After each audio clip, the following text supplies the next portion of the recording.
এটা হলো রাধারানীর ছেলে বিট্টু। ও মা, তোমার এখনো রান্না হয়নি?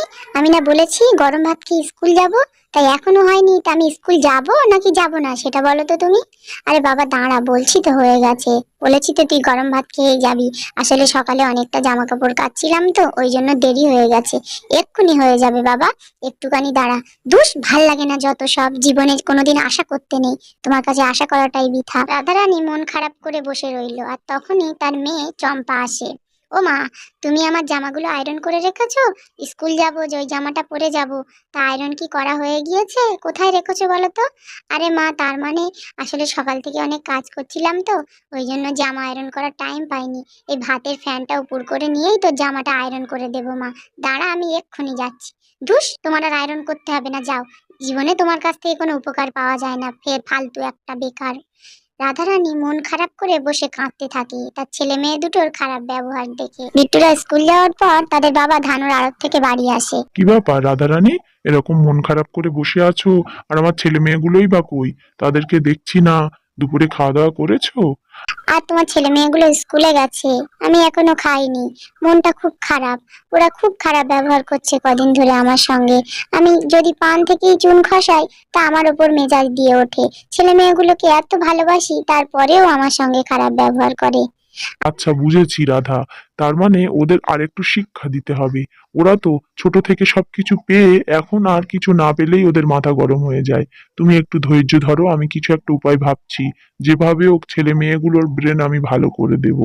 আমার খুব খিদে পেয়েছে, তুমি যাও তো একটু ভাতটা বেড়ে নিয়ে এসো তো, খেয়ে নিই তাড়াতাড়ি। রাধারানী তার স্বামীর জন্য খাবার বেড়ে নিয়ে আসে। নাও, খেয়ে নাও তাড়াতাড়ি, আবার দোকানে যেতে হবে। তাড়াতাড়ি বিট্টুর বাবা খেতে শুরু করে। খানিকক্ষণ পর বিট্টুর বাবার খাওয়া হয়ে যায়। রাধা, তা খেলাম, তাহলে এবারে তাহলে দোকানে যাই, ওদিকে লোক বসে আছে। তা যাবে তা যাও, আবার বিকালে তাড়াতাড়ি ফিরে আসবে। একটু বাজার করতে যেতে হবে, বাড়িতে চাল বারণ তো। এই বলে রাধারানীর স্বামী চলে গেল ধানের আড়তে। কি হবে, আমার যে মনে খুব চিন্তা হচ্ছে।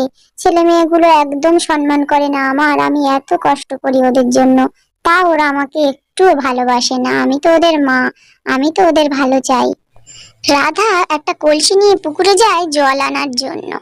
হ্যাঁ রে রাধা, বিট্টুর বাবা বলছিল তুই নাকি টাকা জমিয়েছিস টিউবওয়েল বসাবি বলে, তা তুই টিউবওয়েল বসাসনি? না গো মাসিমা, টিউবওয়েল বসাইনি। আসলে টাকাটা জমিয়েছিলাম, কিন্তু আমার মেয়ে বারবার করে ধরেছে, মা স্কুলে সবাই ফোন কিনেছে, তুমি আমাকে একটা স্মার্টফোন কিনে দাও। তাই বাধ্য হয়ে ফোন কিনে দিয়েছি। তা মেয়েকে ফোন কিনে দিয়েছিস, ভালো কথা। শুনছিলাম তোর মেয়ে নাকি ভীষণ চোপড়া করে তোর মুখে মুখে। আসলে সেদিন যাচ্ছিলাম তোর বাড়ির পাশ দিয়ে, তোর মেয়ে দেখছিলাম খুব চেঁচিয়ে চেঁচিয়ে তোর সঙ্গে কথা বলছিল। শোন রাধা, এখন থেকে ওদের একটু এঁটে নে। তুই এক মা, তোর ওপর ওরকম করে কথা বলবে কেন ওরা? পরে কিন্তু আরো বড় কিছু ঘটতে পারে, তাই সাবধান করে দিলাম তোকে। রাধার বাড়ি আসার আগেই চম্পা আর বিট্টু বাড়ি চলে এসেছিল। আরে মা, কোথায় গিয়েছিলে গো তুমি? বাড়ি এসেছি, ভাত খাবো, খিদে পেয়েছে। তা ভাত না দিয়ে তুমি পাড়া বেড়াতে গিয়েছিলে?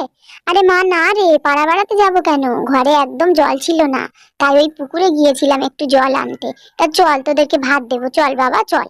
থাক, অত আর আদিক্ষেতা করতে হবে না, আমরা ভাত খেয়েছি। ভাত যখন ছেলে মেয়েদের বেড়েই দিতে পারছো না, তাহলে এই বাড়িতে তোমার আর থাকার দরকার কি? যাও না, এই বাড়ি থেকে চলে যাও না। তোমার আর এই বাড়িতে থাকার দরকার নেই। আমরা যখন একা একা ভাত খুলে খেতে শিখে গিয়েছি, তাহলে আর সবটা পারবো। তুমি যাও তো। তোরা অনেকদিন ধরেই আমার সঙ্গে খারাপ ব্যবহার করছিস। আচ্ছা, তোরা যখন চাস না আমি এই বাড়িতে থাকি, তাহলে আমি থাকবো না, এই বাড়ির থেকে চলে যাচ্ছি। তবে একদিন আমার কথা তোদের মনে হবে, এটা মনে রাখিস। যতই হোক আমি তোদের মা, মায়ের মূল্য তোরা একদিন বুঝতে শিখবি ঠিকই। রাধারানী বাপের বাড়ি চলে যাওয়ার আগে যায় বিট্টুর বাবার ধানের আড়তে। আরে কি ব্যাপার রাধা, তুমি এখানে? বাড়ির দিকে সব ঠিকঠাক আছে তো? কি হয়েছে বলো আমায়। আর বলো না, তোমার ছেলে মেয়েগুলোর খুব বার বেড়েছে। আজকে আমায় বলছে আমি যেন বাড়ির থেকে চলে যাই, ওদের নাকি আর আমার দরকার পড়বে না। তা আমি চলে যাচ্ছি বাপের বাড়ি। তোমরা তিনজনে মিলে সুখে শান্তিতে থেকো, আমার আর দরকার নেই যখন। আচ্ছা রাধারানী, তুমি মাথা গরম করো না। তুমি আমাকে আজকের রাতটুকু সময় দাও। আজকের রাতের মধ্যে যদি তোমার ছেলে মেয়েকে তোমার জন্য না কাঁদিয়েছি, তা আমার নামও হারাধন নয়। আজকের রাতটা তুমি গিয়ে ওই কাকিমার বাড়িতে থাকো। তারপর কাল সকালে তোমার ছেলে আর মেয়ে নিজে যাবে তোমায় আনতে, আমি তোমাকে কথা দিচ্ছি রাধা। ও বাবা, আজকে এত সকাল সকাল তুমি বাড়ি চলে এসছো?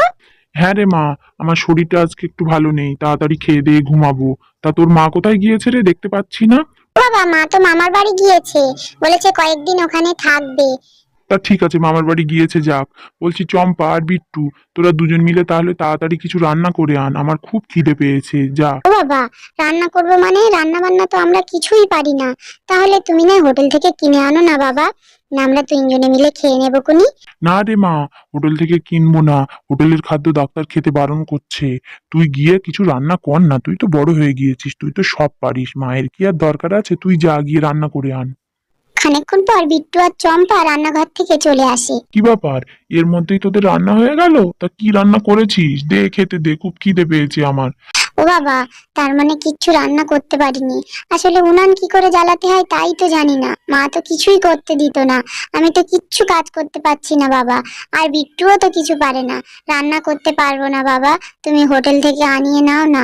কেন হোটেল থেকে আনাবো কেন? টাকা লাগে না ইনকাম করতে? মা যখন কাজ করতো খুব ভালো লাগতো না মায়ের উপর উল্টোপাল্টা বলতে?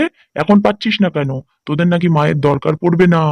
ও বাবা, এবার বুঝতে পারছি মা আমাদের জন্য কি করতো এই সংসারে। মা নেই তা মনে হচ্ছে যেন এই বাড়িতে কেউ নেই।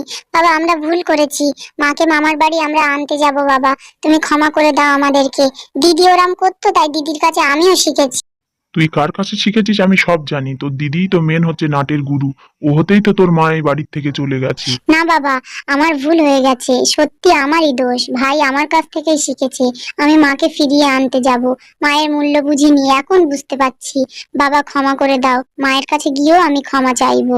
মা কি আমাকে ক্ষমা করে দেবে বলো তো? হ্যাঁ হ্যাঁ, ক্ষমা করে দেবে। ভুল যখন বুঝতে পেরেছিস তাহলে চল, মাকে আনতে যাব এখন। মা বাপের বাড়ি যায়নি, মা এই পাশের কাকিমার বাড়িতে আছে। তাই বাবা, কি আনন্দ, মা মামার বাড়ি যায়নি, এই পাশেই আছে। এই দিদি, এক্ষুনি চল আমরা মাকে গিয়ে নিয়ে আসি। মা আসলে তারপর রাত্রে একসঙ্গে ভাত খাবো, ঠিক আছে? মায়ের জন্য সেখান থেকে আমার কি জাহান জ্বালা করছে।